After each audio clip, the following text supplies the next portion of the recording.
जय माँ दुर्गा भक्तों, आज हम आपको काशी विश्वनाथ मंदिर के चौंका देने वाले रहस्यों के बारे में बताने वाले हैं। काशी विश्वनाथ मंदिर की बात ही निराली है, तो प्रेम और श्रद्धा से बोलिए हर हर महादेव। ये कहानी है साल 1969 की, जब बनारस की गलियों में अफरा तफरी मची हुई थी। औरंगजेब अपनी विशाल सेना के साथ काशी में घुस आया और उसने शहर के सभी हिंदू मंदिरों को तोड़ने का आदेश दे दिया।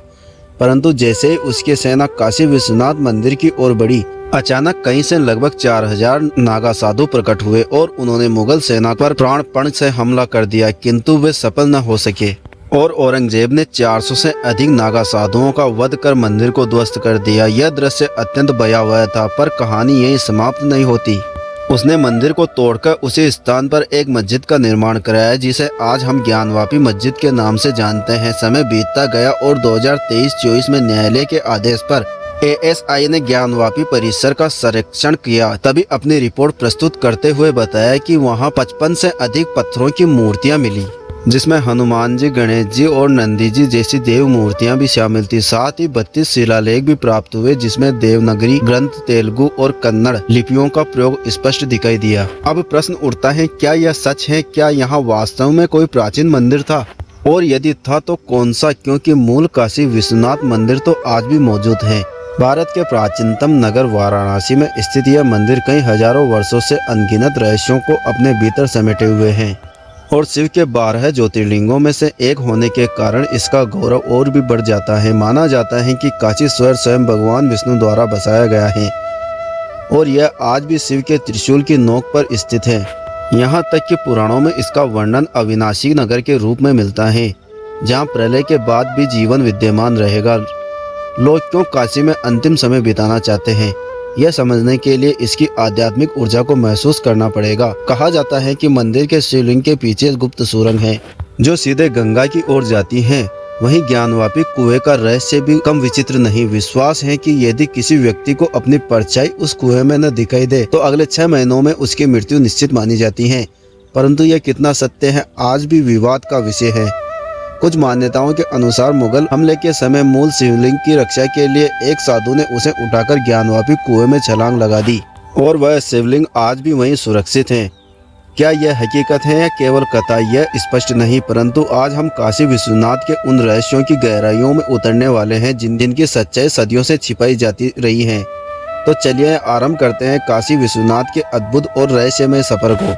और उससे पहले यदि आपको यह कथा रुचिकर लग रही है तो कृपया वीडियो को लाइक करें और कमेंट में हर हर महादेव अवश्य लिखें। उत्तर प्रदेश में गंगा तट पर स्थित वाराणसी, जिसे काशी कहा जाता है, दुनिया की सबसे प्राचीन जीवित नगरी मानी जाती है। कहा जाता है कि जब मिस्र में पिरामिड बन रहे थे, जब रोम और एथेंस का अस्तित्व भी नहीं था, तब काशी में आरती की लो जल रही थी और मंदिरों की घंटियां गुंजायमान थी। इतिहासकार मार्क ट्वेन ने कहा कि Banaras is older than history, older than tradition and older even than legend, अर्थात काशी इतिहास, परंपरा और किंवदंती तीनों से पुरानी है। स्कंद पुराण के काशी खंड में उल्लेख आता है, त्रिशूलार्ग स्थितम स्नानम सर्वतीर्थम शिवम, अर्थात काशी यह पवित्र भूमि है जो शिव के त्रिशूल की नोक पर स्थित है। इसलिए कहा जाता है काश्याम तो मरणान मुक्ति है, यानी काशी में मृत्यु भी मुक्ति है। वाराणसी का नाम वरुणा और अस्सी नामक नदियों के संगम से बना है और इन दोनों के मध्य स्थित भूमि को वाराणसी कहा जाता है। यही वह स्थान है जहाँ जन्म और मृत्यु एक साथ अपना अर्थ पाते हैं, जहाँ सुबह गंगा आरती की दिव्य ध्वनि गूंजती और शाम को चिताओं की ज्वाला उड़ती, जहाँ तक एक ही तट पर किसी का जन्मोत्सव मनाया जाता और किसी की अंतिम यात्रा पूर्ण होती। यही कारण है कि इसे महादेव की नगरी कहा जाता है, जहाँ मृत्यु भी पवित्र मानी जाती है। महाभारत में वर्णित है कि जब पांडव अपने पापों से मुक्त होने हिमालय की ओर बढ़ रहे थे, तब वे भी सर्वप्रथम काशी में स्नान करके भगवान विश्वेश्वर का दर्शन करने पहुँचे। इस नगरी का मणिकर्णिका घाट तो मात्र नाम लेने से भक्ति और भव्य का अद्भुत संयोग उत्पन्न कर देता है, क्योंकि मान्यता है कि इसी स्थान पर माता पार्वती के कान की मणि गिरी थी और वहीं भगवान शिव ने घोषणा की थी, जो काशी में मरेगा उसे मोक्ष में स्वयं दूंगा। काशी कोई साधारण नहीं बल्कि जीवन और मृत्यु के बीच की सूक्ष्म रेखा है, जहाँ हर मोड़ पर कोई साधु तप में मग्न दिखाई देता है, कोई भस्म लगाए हुए ध्यान मग्न बैठा है और अपनी अंतिम यात्रा की प्रतीक्षा करते हुए गंगा तट पर निवास करता है। यहाँ लोग मरने नहीं आते बल्कि मुक्ति पाने आते हैं, क्योंकि यहाँ मृत्यु भय नहीं बल्कि वरदान मानी जाती है। विज्ञान भी इस अद्वितीय नगरी को पूर्णतः समझ नहीं पाया, क्योंकि अनेक अध्ययनों में पाया गया कि काशी का भूचुंबकीय क्षेत्र भारत के अन्य क्षेत्रों से अलग है और यही वातावरण, यही हवा और यही जल मनुष्य के भीतर एक गहन शांति और आध्यात्मिक परिवर्तन उत्पन्न करते हैं। यहाँ आने वाला व्यक्ति अपने भीतर किसी अदृश्य शक्ति से जुड़ने का अनुभव करता है, जैसे आत्मा स्वयं शिव से संवाद करने लगी हो। कहा जाता है काश्याम तु मरणम मानवम, अर्थात जो काशी में मरता है वह वास्तव में मरता नहीं, बस मुक्त हो जाता है। क्योंकि यहाँ मृत्यु अंत नहीं बल्कि उस यात्रा का आरंभ है जिसमें आत्मा को अपने माइक शरीर को त्याग कर सीधे शिव से सानिध्य में प्रवेश करती है। किंतु प्रश्न यह है कि इस दिव्य नगरी का निर्माण आखिर हुआ कैसे और क्यों कहा जाता है कि यह प्रलय के समय भी नष्ट नहीं हुई थी। क्योंकि चाहे संसार उलट पुलट हो जाए, काशी सदा स्थिर रहती है। और क्यों इसे शिव की नगरी कहा जाता है, इस रहस्य को समझने के लिए हमें सृष्टि की उत्पत्ति तक जाना होगा। कहा जाता है कि जब ब्रह्मांड की रचना हुई तब सबसे पहले आकाश प्रकट हुआ और उसी प्रकाश के साथ ओम का अनाहत ध्वनि गूंजी, जिससे ब्रह्मा विष्णु महेश की उत्पत्ति हुई। ब्रह्मा ने सृष्टि की रचना की, विष्णु ने उसका पालन किया और शिव सृष्टि के संतुलन के केंद्र बने। जब ब्रह्मा और विष्णु अपने अपने कार्यों में व्यस्त थे तब शिव संसार से विरक्त होकर कैलाश पर्वत पर समाधि में लीन हो गए। समय बीतता गया और जब देवी पार्वती का शिव से विवाह हुआ तो वे भी कैलाश पर ही रहने लगी। किंतु एक दिन उन्होंने शिव से कहा, प्रभु संसार की सभी स्त्रियां विवाह के पश्चात अपने पति के घर में जाती हैं, पर मैं आज भी अपने पिता के गृह में ही रह रही हूँ। क्या कभी मैं आपके वास्तविक निवास को देख पाऊंगी? पार्वती की बात सुनकर शिवजी मुस्कुराए और अपने त्रिशूल को ऊंचा उठाकर उसकी नोक पर एक दिव्य तेज प्रकट किया, जिसके प्रकाश से एक अद्भुत अलौकिक और अविनाशी नगरी का निर्माण हुआ, जिसे आज हम काशी के रूप में जानते हैं। स्कंद पुराण के काशी खंड में लिखा है, काशी यह पवित्र स्थान है जो त्रिशूल की नोक पर स्थित है और जहाँ मैं सदा विराजमान रहता हूँ। यही मेरा अनादि और अविनाशी धाम है। शिव ने इस दिव्य नगरी को माता पार्वती के लिए रचा और इसका नाम आनंद वन रखा। वह वन जहाँ केवल शांति, आनंद और मोक्ष का वास है। शिव ने दैत्य निकुंभ को आदेश दिया कि वह इस नगर को रहने योग्य बनाए और देवताओं को आमंत्रित किया कि वे यहाँ निवास करें। माता पार्वती अत्यंत प्रसन्न हुई और उन्होंने समस्त देवताओं को भोजन करवाया। तभी से वे अन्नपूर्णा के रूप में पूजित होने लगी। अन्नपूर्णा देवी की कथा काशी के कोने कोने में जीवित है। कहा जाता है कि एक बार जब काशी में भयंकर अकाल पड़ा और चारों ओर भूखमरी फैल गई, तब भगवान शिव स्वयं भिक्षा मांगने निकले और जब वे माता अन्नपूर्णा के सामने पहुंचे तो उन्होंने शिव के हाथों में अन्न से भरा पात्र रख दिया। तभी शिव ने कहा, माँ, जब तक तुम काशी में रहोगी यहाँ कोई भूखा नहीं मरेगा। इसी से आरंभ हुआ आज का प्रसिद्ध अन्नपूर्णा मंदिर, जो काशी विश्वनाथ के समीप स्थित है। काशी को लेकर एक और रहस्यमय मान्यता है।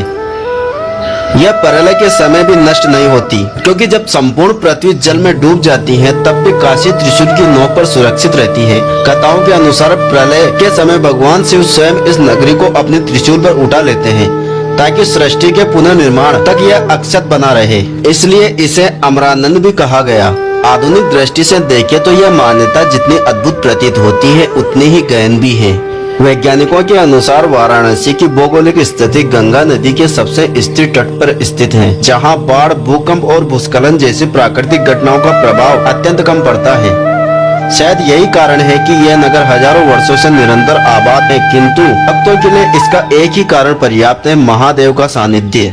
काशी खंड के अनुसार जब कोई भक्त मृत्यु के समय मोक्ष की इच्छा रखता है तो भगवान शिव स्वयं उसके कान में राम नाम फूंकते हैं। इस अद्भुत घटना को तारक मंत्र कहा गया है, जिसके श्रवण से आत्मा सीधे शिव लोक को प्राप्त होती है। इसलिए यहाँ मृत्यु को अंत नहीं बल्कि शिव में लीन होने की परम अवस्था माना गया है।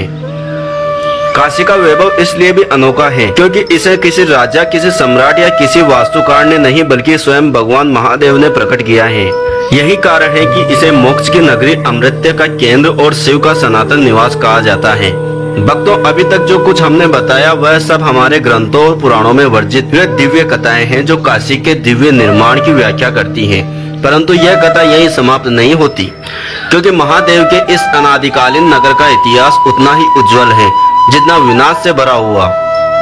अब हम जानेंगे काशी विश्वनाथ मंदिर के विनाश और पुनर्निर्माण की वह कथा जिसका उल्लेख इतिहास में बार बार मिलता है, और कैसे औरंगजेब ने इसे ध्वस्त कर ज्ञानवापी मस्जिद का निर्माण करवाया।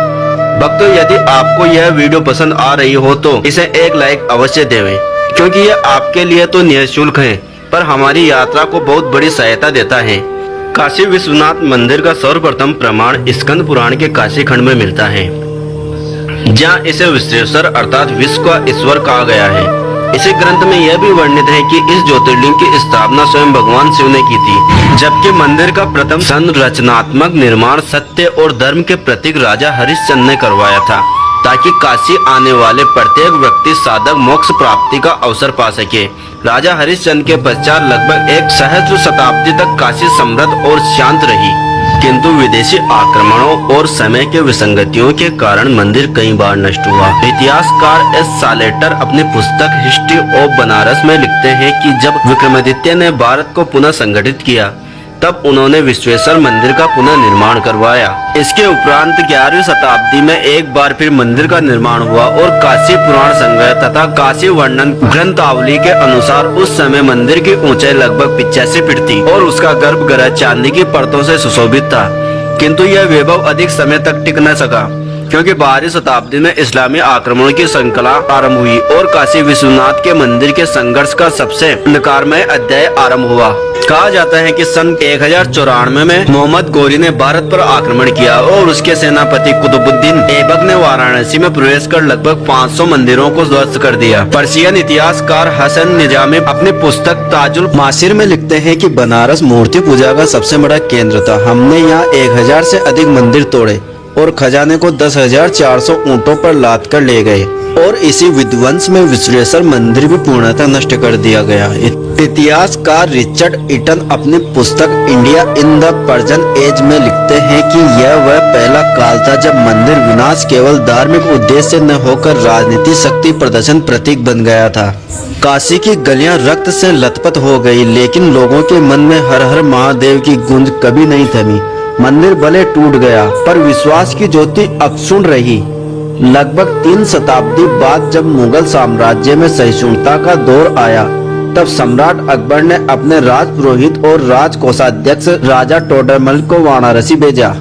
अब्दुल फजल की आईने अकबरी में उल्लेख है कि अकबर के विशेष आदेश पर टोडरमल ने मूल स्थान के निकट प्राचीन विश्वेश्वर मंदिर का पुनः निर्माण करवाया। लाल पत्थरों और संगमरमर से बने इस मंदिर का निर्माण 1585 ईस्वी में पूरा हुआ और लगभग 80 वर्षों तक यह भव्य स्वरूप खड़ा रहा। इसी काल में तुलसीदास जी काशी ने रामचरितमानस की रचना की, जिससे यह नगर पुनः भक्ति, ज्ञान और संस्कृत का केंद्र बन गया। परंतु इतिहास को स्थिरता मानो मंजूर नहीं थी। मुगल सत्ता बदली और औरंगजेब का शासन आया। मासिर ए आलमगीरी में दरबारी इतिहासकार सैयद जफर खान लिखते हैं कि 1969 में औरंगजेब ने बनारस, मथुरा और अन्य मूर्ति पूजक स्थलों को, मंदिरों को ध्वस्त करने का आदेश दिया। इसी आदेश के तहत विश्वनाथ मंदिर पर क्रूर आक्रमण हुआ, जिसमें सैकड़ों पुजारी मारे गए। मंदिर का विध्वंस कर उसी खंडहरों पर एक मस्जिद बनाई गई, जिसे आज हम ज्ञानवापी मस्जिद के नाम से जानते हैं। इतिहासकार रिचर्ड ईटन अपनी पुस्तक India in the Persian age में लिखते हैं कि ज्ञानवापी मस्जिद को जानबूझकर विश्वेश्वर मंदिर के अवशेषों पर इसलिए बनाया गया ताकि हिंदुओं की पवित्र भू रचना पर बादशाह का प्रभुत्व दर्शाया जा सके। औरंगजेब के बाद लगभग 1 सदी तक मंदिर का पुनर्निर्माण कोई प्रयास नहीं हुआ। फिर 18वीं शताब्दी में उत्तरार्ध के मराठा साम्राज्य की रानी महारानी अहिल्याबाई होलकर ने पुराने अवशेषों का अध्ययन कर ज्ञानवापी मस्जिद के ठीक दक्षिण में नया मंदिर का निर्माण करवाया, जो आज काशी विश्वनाथ के रूप में स्थापित है। मेयो और साल्टेकर अपनी पुस्तक हिस्ट्री ऑफ बनारस में लिखते हैं कि अहिल्याबाई का यह पुनर्निर्माण मात्र भक्ति नहीं बल्कि राष्ट्रीय चेतना के पुनरुत्थान का प्रतीक था। नगर शैली में निर्मित इस मंदिर में शिखर पर स्वर्ण कलश और द्वारों पर चांदी की परत चढ़ाई गई। इसके बाद 1835 में महाराजा रंजीत सिंह ने लगभग 1000 किलोग्राम सोना दान दिया, जिसे मंदिर के शिखर और गुम्बद को स्वर्ण मंडित किया गया, जो उस समय भारत के सबसे बड़े धार्मिक दानों में से एक था। आज यह मंदिर करोड़ों श्रद्धालुओं की आस्था का केंद्र है, किंतु प्रश्न उठता है, क्या यही मूल मंदिर है? इतिहासकारों के अनुसार अहिल्याबाई ने वास्तविक खंडहर स्थल से थोड़ा दक्षिण में मंदिर बनवाया, जिससे यह अनुमान लगाया जाता है कि मूल मंदिर आज भी ज्ञानवापी मस्जिद के नीचे दफन हो सकता है। इसी पर विवाद खड़ा हुआ। मुस्लिम पक्ष का दावा है कि यहाँ कभी मंदिर था ही नहीं, जबकि हिंदू पक्ष इसके अस्तित्व के पुरजोर प्रमाण प्रस्तुत करता है। इसी सच्चाई की खोज में सन 1991 में हरिहर पांडे ने अदालत में याचिका दायर की। इसके बाद वर्षों तक यह विवाद चलता रहा। हिंदू याचिकाकर्ताओं राकेश सिंह, लक्ष्मी देवी, सीता साहू, मंजी व्यास और रेखा पाठक ने ज्ञानवापी परिसर में प्राचीन मंदिर की बहाली की मांग की। जबकि विपक्ष में अंजुमन इंतजामिया मस्जिद कमेटी खड़ी रही। 1997-1998 में कई याचिकाएं दाखिल हुई, परंतु कोई निर्णायक परिणाम नहीं निकला। फिर 2023-24 में अदालत के आदेश पर ASI ने सर्वे किया और मस्जिद परिसर के नीचे मंदिर अवशेषों को स्पष्ट प्रमाण पाए, जैसे हनुमान, गणेश और नंदी की टूटी मूर्तियां, शिलालेख, योनिपीठ, शिवलिंग के अवशेष और आधार संरचनाएं। यद्यपि मुस्लिम पक्ष ने ASI की रिपोर्ट पर आपत्ति दर्ज कराई, पर इलाहाबाद हाई कोर्ट ने अधिकतर आपत्तियां खारिज कर निचली अदालत को सुनवाई जारी रखने का निर्देश दिया। आज भी मामला न्यायालय में लंबित है और अंतिम निर्णय की प्रतीक्षा है। पर यदि इतिहास को ध्यान से देखें तो स्पष्ट होता है कि इसी स्थान पर मूल काशी विश्वनाथ मंदिर था, जिसका उल्लेख स्वयं औरंगजेब के काल में लिखी गई दरबारी पुस्तकों में मिलता है। किंतु मित्रों, काशी विश्वनाथ मंदिर केवल विवादों तक सीमित नहीं, बल्कि ऐसी दिव्य लीला और चमत्कारों का केंद्र है जो आज भी श्रद्धालुओं को आश्चर्य में डाल देते हैं। यहाँ गंगा का उल्टा बहना, प्राचीन कुंडों की रहस्यमय शक्ति और प्रतिदिन होने वाली 5 आरतियां इस मंदिर को और भी अलौकिक बनाती हैं। काशी विश्वनाथ जितना पुरातन है उतना ही रहस्यपूर्ण भी है। मंदिर का प्रत्येक खंभा, प्रत्येक कक्ष और हर चिन्ह पर अपने भीतर ऐसा गहरा आध्यात्मिक आयाम छिपाए हुए हैं जिसे आधुनिक विज्ञान आज तक समझ नहीं पाया। विश्वनाथ ज्योतिर्लिंग की सबसे अनोखी बात यह है कि वह उत्तर या पूर्व के बजाय दक्षिण की ओर झुका हुआ है। भारत के 12 ज्योतिर्लिंगों में यह एकमात्र ऐसा लिंग है जो प्राकृतिक रूप से दक्षिण मुख है और यह झुकाव सदियों से ठीक वैसा ही बना हुआ है। विद्वानों के अनुसार यह ब्रह्मांडीय ऊर्जा के लोक में अवतरण का संकेत है, जबकि पुराणों में इसे शिव के करुणा स्वरूप आशीर्वाद की मुद्रा में माना गया है। कथा कहती है कि जब शिव ने देखा कि काशी में लोग मृत्यु के भय से व्याकुल हैं, तब वे यम की दिशा की ओर झुककर बोले, काशी में मृत्यु नहीं केवल मुक्ति होगी। इसी कारण इसे अविमुक्त क्षेत्र कहा जाता है। मंदिर के गर्भगृह में एक प्राचीन रहस्यमय द्वार भी है जो सदियों से बंद पड़ा है। जनश्रुतियों के अनुसार यह एक भूमिगत सुरंग की ओर जाता है जो सीधे गंगा नदी से जुड़ता है। A.S. अल्टेकर की हिस्ट्री ऑफ बनारस में भी ऐसे मार्ग का उल्लेख मिलता है जिसे संभवतः बाढ़ के समय लिंगम के अभिषेक के हेतु प्रयोग किया जाता था। आखिरी बार जब इसे खोलने का प्रयास हुआ तो भीतर से अत्यंत तीव्र वायु और अज्ञात ध्वनि निकली, जिसके बाद इसे स्थायी रूप से तांबे की पट्टियां से बंद कर दिया गया। काशी विश्वनाथ मंदिर के प्रतिदिन 5 भव्य आरतियां होती हैं, जिनकी परंपरा लगभग 750 वर्षों से बिना बदले आज तक जारी है, जैसा कि काशी खंड और स्कंद पुराणों में वर्णित है। प्रातः 3 बजे मंगला आरती से दिन का आरंभ होता है। फिर 11:30 बजे भोग आरती में शिव को नैवेद्य अर्पित किया जाता है। शाम 6 बजे संध्या आरती के समय पूरा परिसर दीपों से दीप्तमान हो उठता है। 8 बजे श्रृंगार आरती में महादेव का अलंकरण होता है और अंत में 10:30 बजे शयन आरती के साथ उन्हें विश्राम कराया जाता है। यह अनुशासन काशी की आध्यात्मिक ऊर्जा का आधार है। यदि काशी के विशेष स्थलों की बात करें तो मृत्युंजय महादेव मंदिर के पास स्थित धन्वंतरी कुंड का नाम अवश्य आता है। इसकी औषधि शक्ति का उल्लेख स्कंद पुराण के काशी खंड में मिलता है, जिसमें कहा गया है कि जो व्यक्ति 45 दिनों तक इसका जल ग्रहण करे उसके रोग समाप्त होते हैं। वैज्ञानिक परीक्षणों में इस जल में कैल्शियम, मैग्नीशियम और माइक्रो एंजाइम्स पाए गए हैं। जबकि सबसे आश्चर्यजनक तथ्य यह है कि कुंड के सभी घाटों का जल अलग अलग स्वाद और तापमान वाला है। काशी का सबसे बड़ा रहस्य जहाँ उत्तरमुखी गंगा है। पूरे भारत में दक्षिण पूर्व से बहने वाली गंगा केवल वाराणसी में उत्तर की ओर बहती है।